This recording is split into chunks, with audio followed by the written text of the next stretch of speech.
आपके अंदर अगर थोड़ा सा बिहार है, सावन भदौआ रामा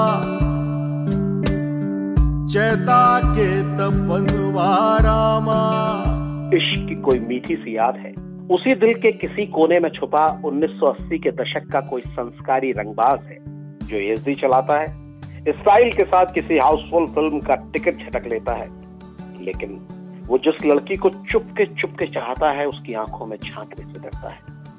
या फिर आप न्यू इंडिया यानी 2020 के करीब की यंग एंड फोकस्ड प्रोफेशनल हैं जो एक पल पूरे सिस्टम को बदल देना चाहती हैं। 10 इंक्वायरी तो ऑलरेडी बैठ चुकी हैं, इलेक्शन खत्म, फाइलें बंद, हर बार की तरह। शख्सियत ऐसी है कि बाहर से प्रैक्टिकल नजर आए लेकिन अंदर से इमोशनल है, आंखें भीगती हैं, प्यार होता है, बस दुनियावी समझ 3 दशक वाली पीढ़ी से थोड़ी ज्यादा है। चाहे जितनी भी कोशिश कर लो, सच कभी ना कभी तो सामने आ ही जाता है। या फिर आप दुनिया के सबसे बड़े लोकतंत्र में रहते हुए किसी ऐसे नेता को जानते हैं जिसने अपने फायदे के लिए आपको या आपके किसी अपने के जज्बात को चुपके से दांव पर लगा दिया हो। जिस देश में प्रधानमंत्री सुरक्षित नहीं है, वहाँ अपनी सुरक्षा की जिम्मेदारी हमें खुद उठानी पड़ेगी। या फिर आप अच्छे कंटेंट के तलबगार हैं, तो मान लीजिए ग्रहण का आकर्षण आपको भी बांध लेगा, आसानी से बाहर नहीं आने देगा, कुछ दिन तो बिल्कुल नहीं। यहाँ सच्चे और ईमानदार हमेशा परेशान रहते हैं। ये वेब सीरीज आपको छूकर नहीं गुजरेगी, ठहर जाएगी आपके अंदर। जिस दौर के जितने लम्हे आपने शिद्दत से जिए हैं, कम से कम उतने दिन तो जरूर। मेरी नजर में ये OTT प्लेटफॉर्म पर हुआ ऐसा चमत्कार है जिसे अरसे तक मिसाल के तौर पर पेश किया जाएगा। चोरी चोरी हुआ सुबह तड़के आएगा, पौड़ी पौड़ी हुआ सुबह चढ़ के आएगा। लेकिन क्यों? वजह कही, कहानी, कहने का क्राफ्ट, कलाकार, एक्टिंग, गाने, बैकग्राउंड म्यूजिक, देर तक कानों में गूंजते रहने वाले डायलॉग्स, इंटेंसिटी, स्पीड, एडिटिंग और सिनेमेटोग्राफी। ये सीरीज 2 दौर की बात करती है, 1984 और 2016। दोनों के बीच 32 साल का फासला है। मेरी जगह होते तो क्या करते? ड्यूटी करता मैं। इस बीच हिंदुस्तान ने लंबी दूरी तय की है। पीली रोशनी देने वाले बल्ब की जगह LED लाइट ने ले ली, फिक्स फोन की जगह मोबाइल आ गए हैं, फिएट के 1980 मॉडल को SUV ने टेक ओवर कर लिया है, और ग्रहण देखते हुए 3 दर 3 आप दोनों दौर के बीच झूलने का मजा लेते हैं, लेकिन कहीं कुछ भी खलता या खटकता नहीं।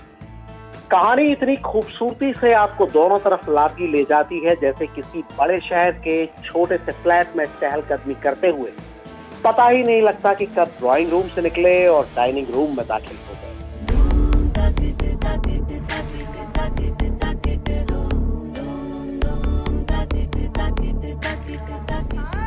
तस्वीरों के रंग बदलते हैं, कॉस्ट्यूम बदलते हैं, हेयर स्टाइल बदलती है, दीवारों पर लिखे इश्तेहार बदलते हैं, ट्रेन के डब्बे और स्टेशन का रंग रूप बदलता है, लेकिन कहानी की कसावट और उसकी चाल नहीं बदलती।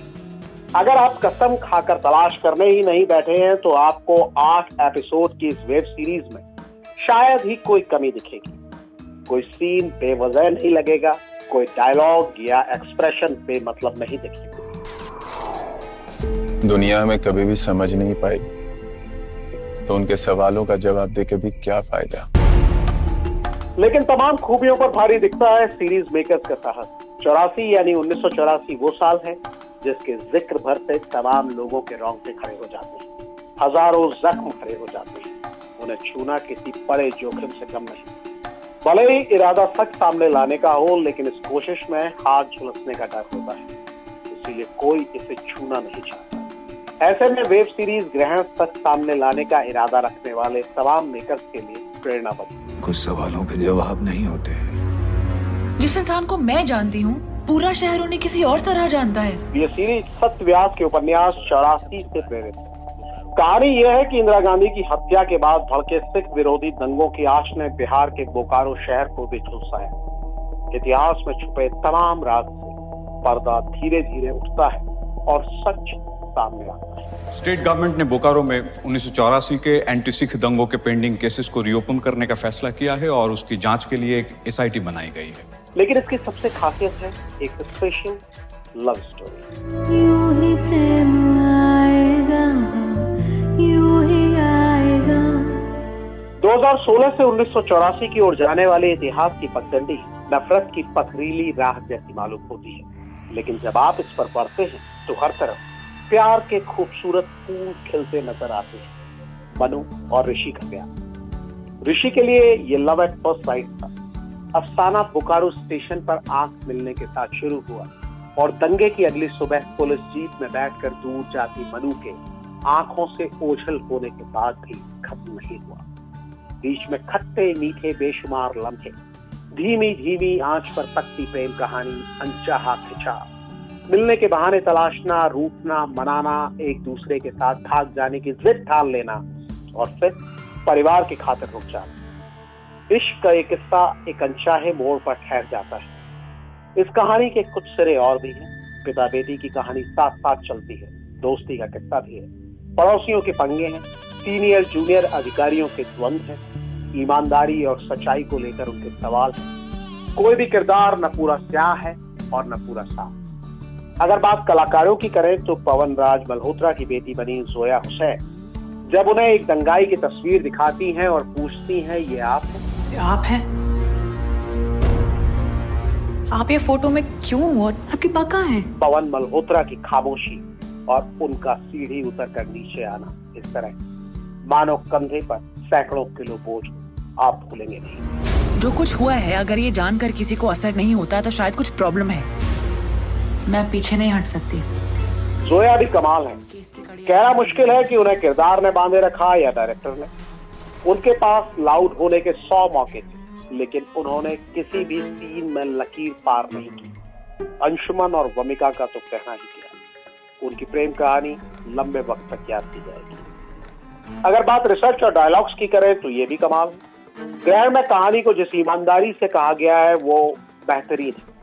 दौर 1984 का है तो सब कुछ वैसा ही दिखता है जैसा अभी से 35 साल पहले था। दिवाली के बाद आने वाले छठ पर्व का सीन है तो किरदार को हाफ स्वेटर पहनाने तक का ध्यान रखा गया है। वही जादू संवाद में। मसलन हीरो ऋषि ट्रैफिक में फंसी एक कार के ड्राइवर से कहता है, बाराती में आए हो क्या? जिस उम्र में कार मिला उसी उम्र में मार मिल गया होता तो बाबूजी की तरह पार्क करना भी सीख गए होते। वो मशहूर डायलॉग भी है जैसा 9/11 के बाद प्रेसिडेंट जॉर्ज बुश ने कहा था, या तो तुम साथ हो या खिलाफ। इस सीरीज का लगभग हर संवाद यादगार बन पड़ा है। अगर बात वेब सीरीज के संदेश की करें तो 8 एपिसोड देखकर आप बेशुमार सबक सीख सकते हैं। इनमें से कुछ शायद आप जानते भी हो।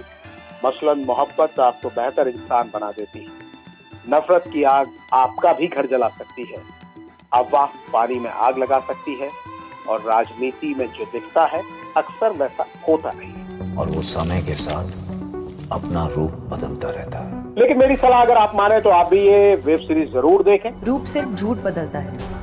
सच धुंधला जरूर हो सकता है पर कभी बदल नहीं सकता। आप अपना रिव्यू हमें कमेंट बॉक्स में लिख कर बता सकते हैं कि ये सीरीज आपको कैसी लगी। मुझे जवाब देने से डर नहीं लगता, और आज तक अगर मैं खुद से इतने सवाल कर रहा हूं तो मैं दुनिया के सवालों का जवाब कैसे दे सकता हूँ?